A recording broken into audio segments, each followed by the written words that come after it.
نبیوں میں رحمت لقب پانے والا، مراد غریبوں کی برلانے والا، مصیبت میں غیروں کے کام آنے والا، وہ اپنے پرائے کا غم کھانے والا۔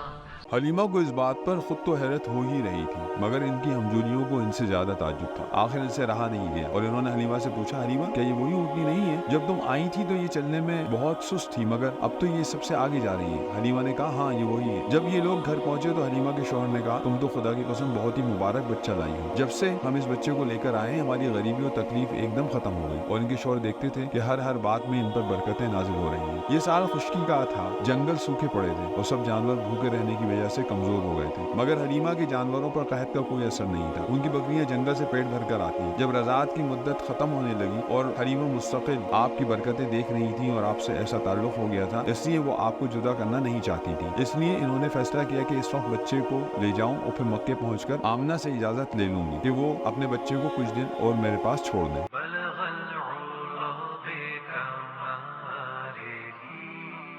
كشف الدجى بجماله، حسنت جميع خصاله،